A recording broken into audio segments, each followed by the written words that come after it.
Update. Am I the a-hole for refusing to recover at home after surgery?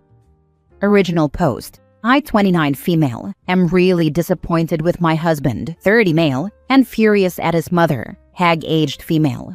For context, my husband is from the West Coast, where his mother still lives. He moved to the East Coast for college, and that's where we met, after graduation. In the start of our relationship, she would visit 3 to 4 times a year and make him take PTO so he could entertain her throughout her visit. After 2 years of this, while we were still dating, I asked him how we were ever meant to go on a vacation together if his PTO was spent at home with his visiting mother. We agreed to save PTO for a trip to Europe we took in 2023, and he agreed to tell his mother he couldn't take off from work every time she visited. In my last job, I was able to work from home 4 days a week, and every time she visited, she sulked all day like a puppy who's had her toys taken away. But once my husband came home, a switch flicked and she was happy and clingy again. So here's the issue now. My husband and I moved states about 6 months ago, closer to my family. I have a new doctor who recommended me for a surgery that my old doc kept putting off. It's not a complicated procedure, and it will greatly increase my quality of life for decades.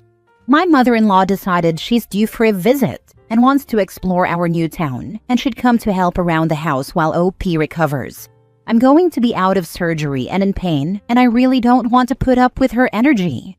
However, we agreed, with my husband saying this isn't a sightseeing visit, she's here to help out, cook, clean, laundry, etc., so I can rest and recover. She can come for a proper visit later in the year.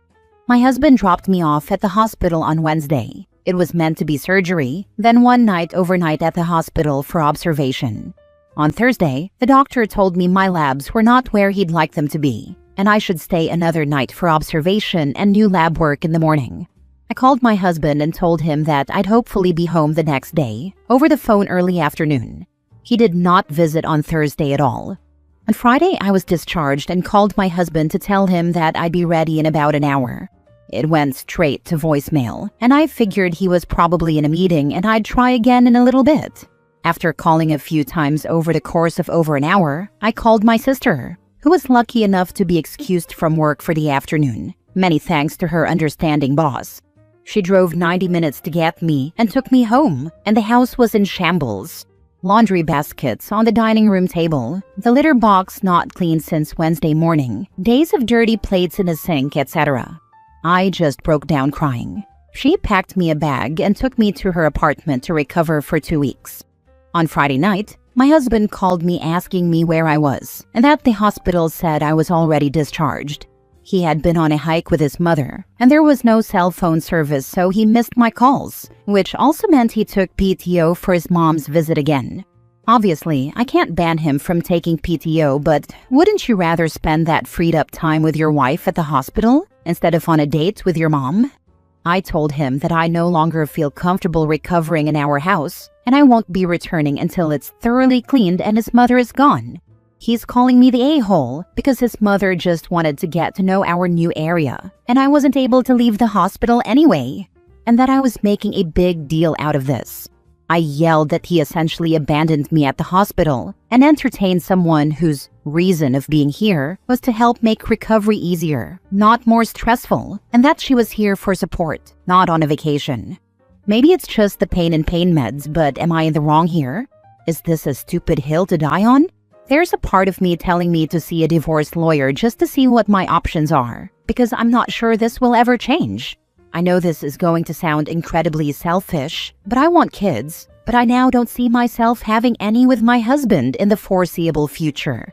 And if this isn't going to work out, I don't want to spend the next 5 years wasting time and money on therapy and missing a chance to find someone I actually can start a family with. Someone who can be a committed father and husband before he's a son. Many thanks to anyone who's read all of this. Now for the top comments before reading the update a month later. Not the a-hole. Mommy's boy couldn't even be bothered to visit you in the hospital? This is definitely the hill to die on. Cut your losses and leave him to his mommy.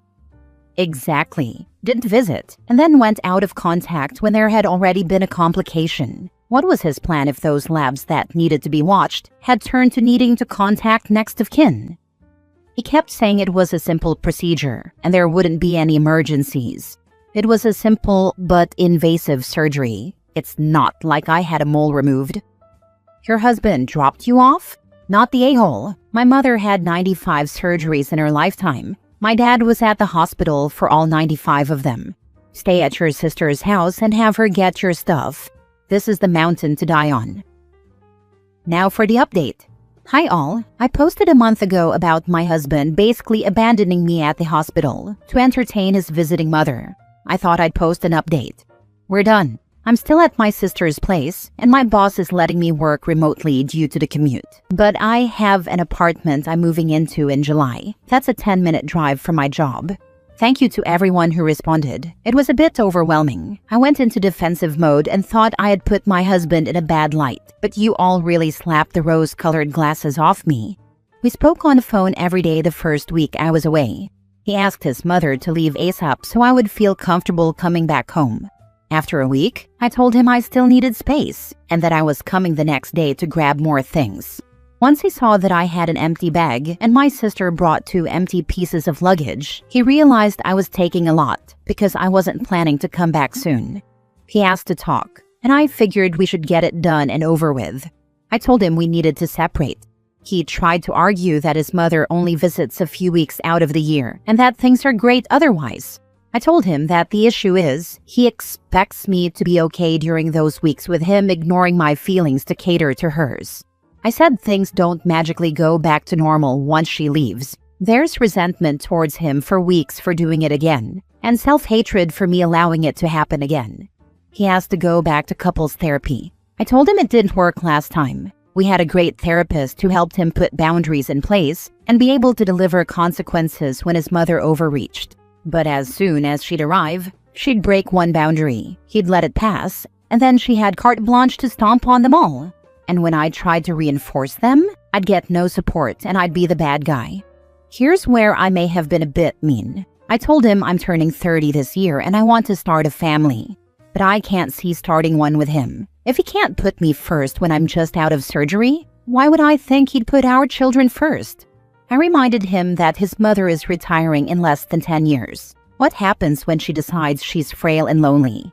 I asked him if he'd move her in whether I was okay with it or not. He replied, I'm all she has. It really hit me then.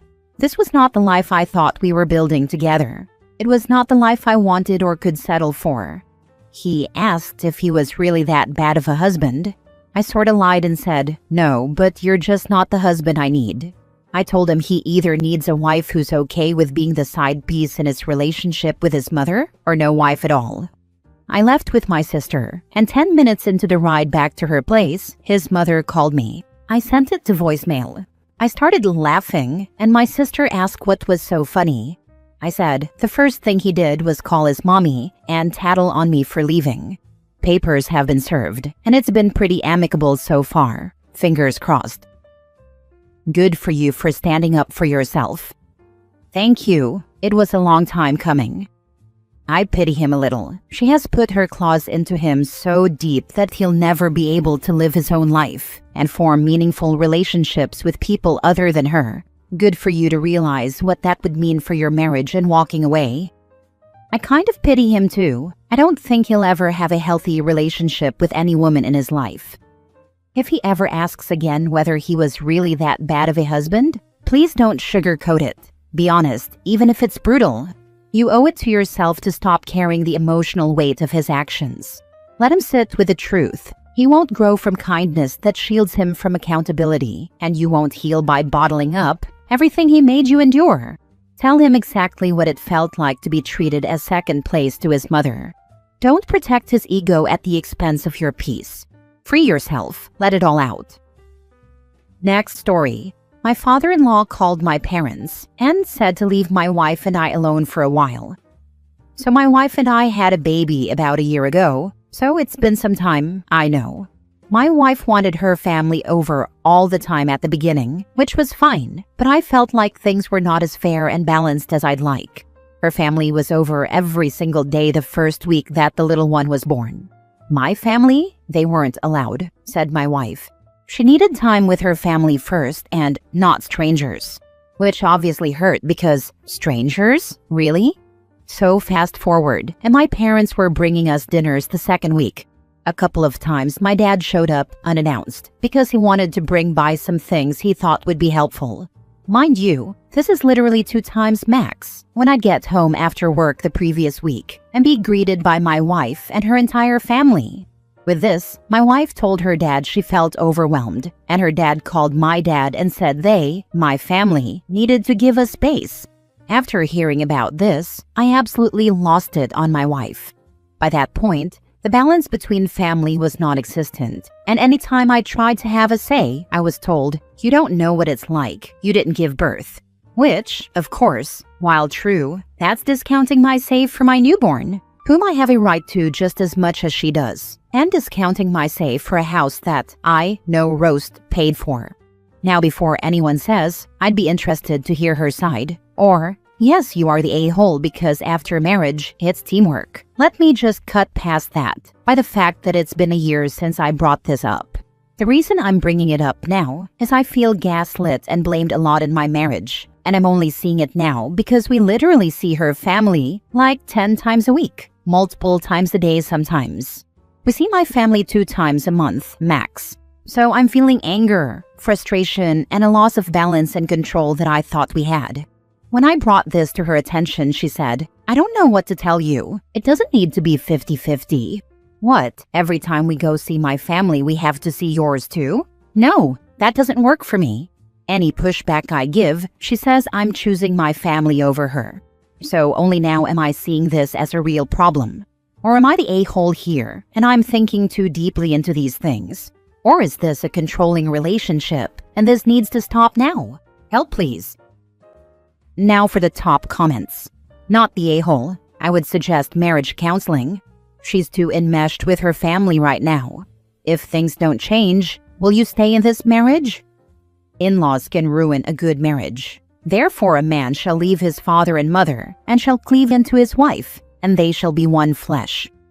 You're right, but you're missing the point. This isn't an in-laws thing. This is a wife and mother thing. She is setting the tone for this whole issue, and she is deliberately working and downplaying her husband here. Tell her that she can either make an effort for it to be closer to 50-50 now, or you can make it 50-50 custody. Then your child will see your family during your half of the time. If I had my husband's family in my home every day, I would have to get a divorce. Not the a-hole. If your wife won't do anything, then you need to. Tell her parents that you're feeling like you have no privacy with them over all the time, and you'd appreciate it if they limited their visits to once or twice a week. This will make you the bad guy, but your having no say in your own relationship is horse crap, as is your wife's attitude about it. Last story. Am I the a-hole for lying about where I was going to college so my stepsister wouldn't follow me? My mom married her husband Mike when I, 18 female, was 9.